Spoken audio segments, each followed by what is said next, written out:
So here we learn the Karl-Pearson's coefficient of correlation.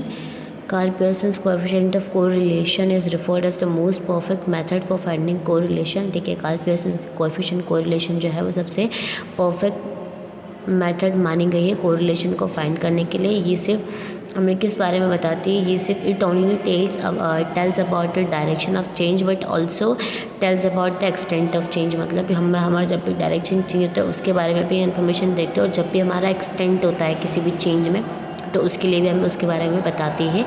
और ये सिर्फ नंबर्स के टर्म में मेजर हो सकती है, और ये जो होता है ये अरिथमेटिक मीन के ऊपर बेस्ड होती है। ठीक है, एक परफेक्ट एक्यूरेसी मैथमेटिकली मेथड होती है कोरिलेशन या फिर दो वेरिएबल्स के बीच के रिलेशनशिप को फाइंड करने के लिए।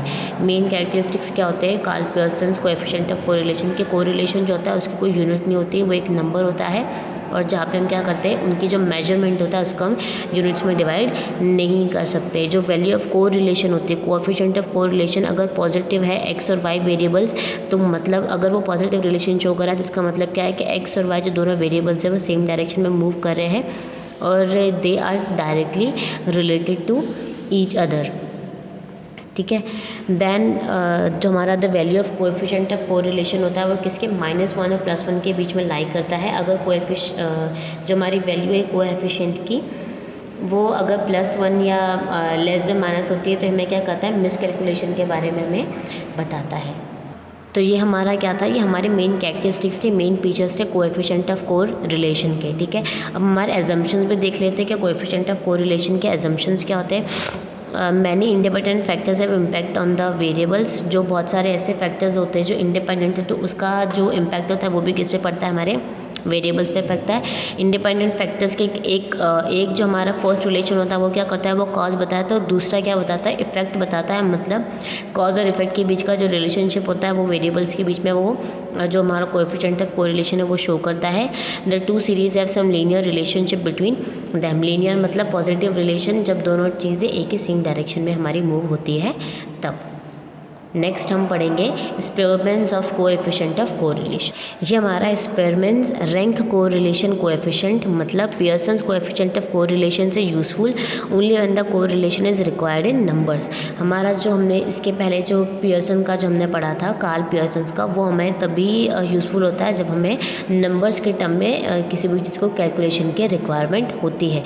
ठीक है, quantitative value this method is not useful for qualitative aspects. मुझे मतलब कोएफिशिएंट जो हमने पढ़ा था कार्ल-पियर्सन के, वो क्वालिटेटिव एस्पेक्ट के लिए ज़्यादा यूज़फुल नहीं है। ठीक है, उस मेथड के लिए नहीं है। लेकिन स्पेयरमैन कोरिलेशन जो है वो मेथड क्या है, वो मेथड यूज़ होती है, कब यूज़ होती है, this method was firstly use by the एक ब्रिटिश साइकोलॉजिस्ट चार्ल्स करके एडवर्ड है, उसने इनको 1904 में फर्स्ट टाइम यूज़ किया था।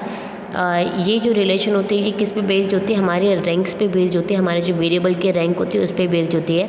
Here the values of the way of the variables are arranged in an order. ठीक है, यहाँ पे जो होता है हमारे जो वैल्यूज़ होती है वो एक सीक्वेंस वाइज ऑर्डर में जमी होती है। कभी भी असेंडिंग या डिसेंडिंग ऑर्डर में ही हमको मिलेगी, कभी भी वो दोनों मिक्सड अप नहीं मिलेगी जिसके थ्रू हमें सारी चीज़ों को प्रॉपर अरेंज करना पड़े। ठीक है, हम देख लिए कोएफिशिएंट ऑफ कोरिलेशन स्पेयरमैन्स की जो मेथड है वो क्या है। इसमें क्या होता है, सबसे पहले जो दो सीरीज़ होती है उसको रैंक दी जाती है। ठीक है, फर्स्ट रैंक सेकंड रैंक इस तरह से।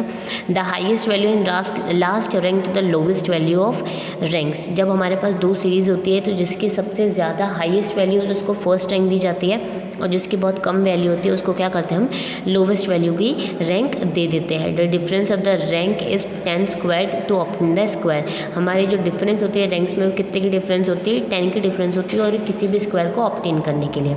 The total of the square is then added 5 following formula is use for the calculation of correlation. हमारे पास 5 फार्मूलाज होते हैं जिसके थ्रू हम कोरिलेशन को क्या कर सकते हैं, कैलकुलेट कर सकते हैं।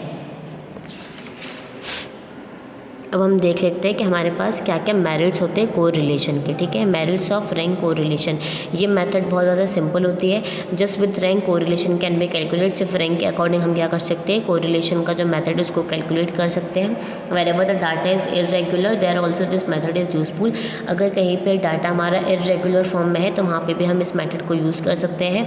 Qualitative variables this method is perfect for qualitative, मतलब क्वालिटेटिव एक्सपेक्ट में अगर हम किसी चीज़ को मेजर करेंगे तो इस स्पेसमेंट्स की जो रिंग कॉरिलेशन है ये क्या है, बहुत ज़्यादा यूज़फुल है। इसके डीमेरिट्स क्या है, this method is not applicable to behavioural frequency distribution, ये फ्रीक्वेंसी डिस्ट्रीब्यूशन के लिए हेल्पफुल नहीं है। This method is not useful when the series is given in continuous form, और ये मेथड तब भी यूज़फुल नहीं हो सकती है जब हमारा जो सीरीज़ होती है वो कंटिन्यूस फॉर्म में दी जाए, क्योंकि उसमें हमें रैंक डिसाइड करना बहुत ज़्यादा डिफिकल्ट होता है, क्योंकि जो रैंक होती है उसमें टाई फॉर्म में होती है, मतलब दोनों के बीच में टाई जब हम बोलते हैं किसी भी चीज़ में, तो उन दोनों के जो कंटिन्यूस सीरीज़ में जो दो वेरिएबल्स होते हैं उनके बीच में टाई वाली सिचुएशन ये क्रिएट कर देता है, इसलिए इस मेथड के थ्रू हम उसको कैलकुलेट नहीं कर सकते हैं। ये हमारा जो कोरिलेशन वाला चैप्टर था, इसमें बस इतने इंपॉर्टेंट टॉपिक्स थे और ये चैप्टर हमारा ख़त्म हो जाएगा। अगर आपको कुछ भी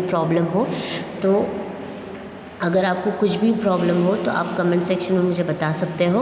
और जो क्वेश्चन आंसर्स ये रहे, ये सारे क्वेश्चन आंसर्स वो है जो मैंने इंपॉर्टेंट टिक्स लगवाए हैं, तो आप इस क्वेश्चन आंसर्स को अच्छे से याद कर लेना, क्योंकि ये हमारे लिए बहुत ज़्यादा इम्पॉर्टेंट है।